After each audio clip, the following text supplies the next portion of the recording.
नमस्कार दोस्तों, स्वागत है आप सभी का हमारे आज के इस एपिसोड में, जहां आज हम लोग बात करने करेंगे जनरल साइंस के इम्पोर्टेंट क्वेश्चंस के बारे में। जनरल साइंस तो सभी एग्ज़ाम्स में पूछी जाती है और ये खासकर यूपी टेट और सुपर टेट जो जूनियर का होने वाला है उससे रिलेटेड है।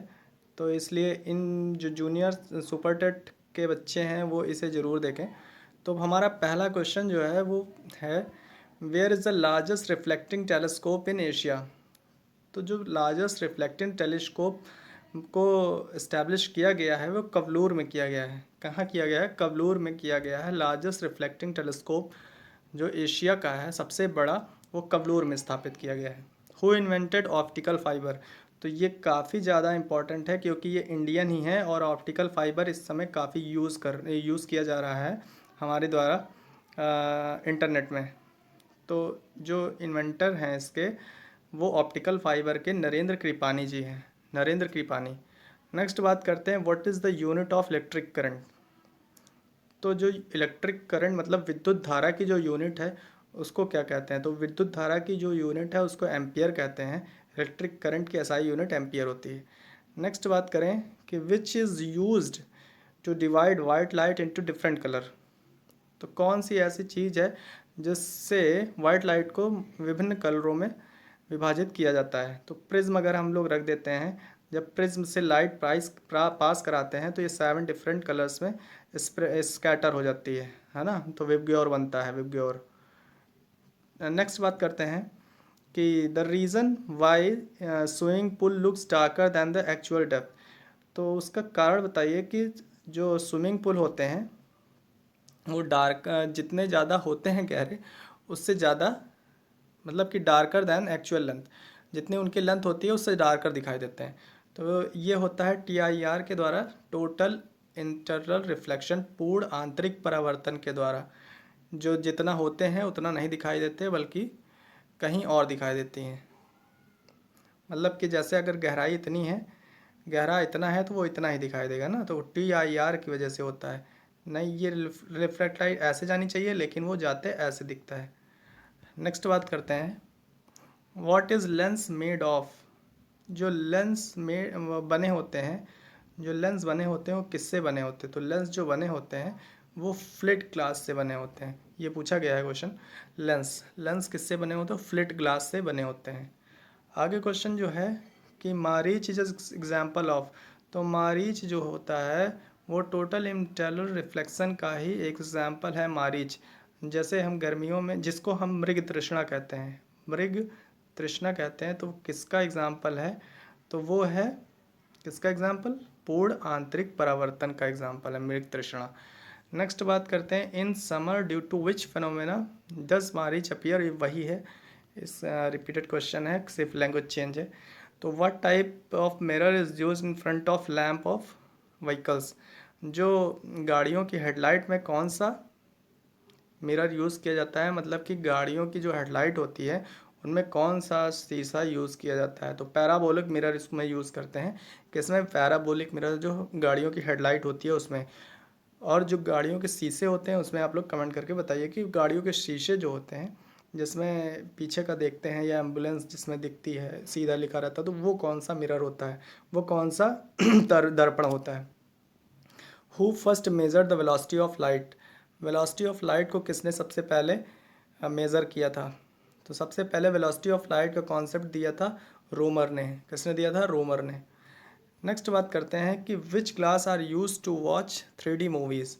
अच्छा, आप लोगों ने भी देखा होगा कि 3D मूवीज़ के बहुत सारे सिनेमा हॉल्स खुल गए हैं। तो उनको देखने के लिए कौन से मिरर का यूज़ करते हैं, कौन से ग्लासेस का यूज़ करते हैं?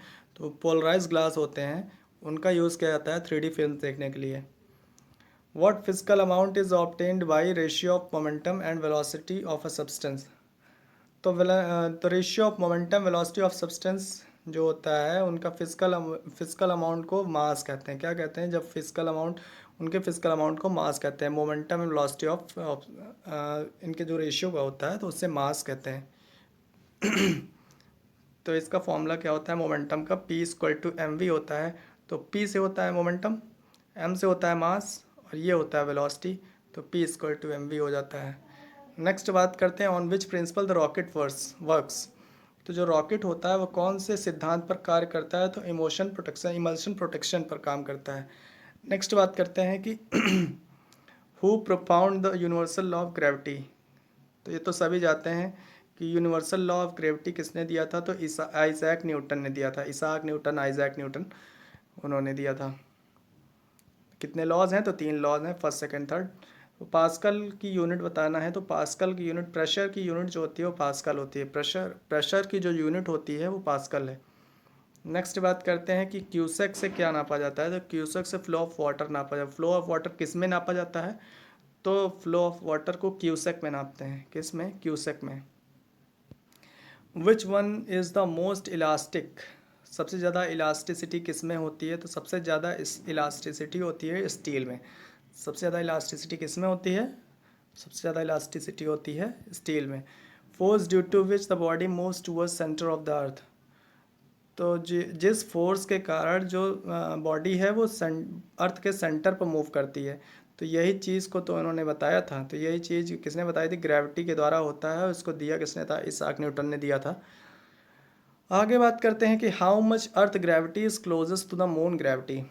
जो अर्थ की ग्रेविटी है वो मून की ग्रेविटी से कितने कितने गुना है, तो 1/6 टाइम है। कौन सी, 1/6 टाइम है। अर्थ की जो ग्रेविटी है वो मून की ग्रेविटी से, मतलब कि कोई अगर यहाँ पे 60 किलो का है तो मून पे जाएगा तो वो 10 ही किलो का रहेगा। कितना रहेगा, 10 किलो का ही रहेगा उसका जो वेट होगा। ध्यान रखिएगा, वेट की बात कर रहे हैं, मास की बात नहीं कर रहे हैं। वेट चेंज होगा, मास उतना ही रहेगा। भार चेंज होगा, द्रव्यमान उतना ही रहेगा। लॉ ऑफ आर्किमिडीज रिलेटेड, तो आर्किमिडीज प्रिंसिपल किससे रिलेटेड है, तो ये तो आर्किमिडीज जो प्रिंसिपल होता है वो फ्लोटेशन, लॉ ऑफ फ्लोटेशन से रिलेटेड है। नेक्स्ट बात करते हैं कि यूनिट ऑफ विस्कोसिटी। तो विस्कोसिटी की यूनिट पॉज होती है। विस्कोसिटी की यूनिट कौन सी होती है, पॉज। नेक्स्ट बात करते हैं कि name the process to extract cream from milk. तो दूध से क्रीम निकालने का जो प्रोसेस है, जो प्रक्रिया है, उसको क्या बोलते हैं, सेंट्रीफ्यूगेशन बोलते हैं। क्या बोलते हैं, सेंट्रीफ्यूगेशन। शायद हिंदी में इसको सांद्रीकरण बोलते हैं। आगे बात करें कि what energy is there in a key of, what energy is there in a key clock. तो जो की क्लॉक होती है उसमें कौन सी एनर्जी होती है, तो की क्लॉक में पोटेंशियल एनर्जी होती है, पोटेंशियल एनर्जी। आगे बात करते हैं कि sun energy is produced by. तो सन एनर्जी जो प्रोड्यूस होती है वो न्यूक्लियर फ्यूज़न के द्वारा प्रोड्यूस होती है। न्यूक्लियर फ्यूज़न में जो न्यूक्लियर फ्यूज़न के द्वारा सन में जो ऊर्जा होती है वो उत्पन्न होती है। आगे बात करते हैं cloud float in the atmosphere due to. जो क्लाउड होते हैं, मतलब जो बादल होते हैं, वो वातावरण में कैसे घूमते हैं, तो वो जो फ्लोट करते हैं वो डेंसिटी के कारण इधर से उधर मूव करते हैं। तो आज के लिए इतना ही। अगर आपको ये सेशन अच्छा लगा हो तो प्लीज़ लाइक करिए और सब्सक्राइब ज़रूर कर लीजिए, क्योंकि 6 बजे रोज़ शाम को यहाँ पे आपको एक वीडियो प्रोवाइड की जाती है। Thank you.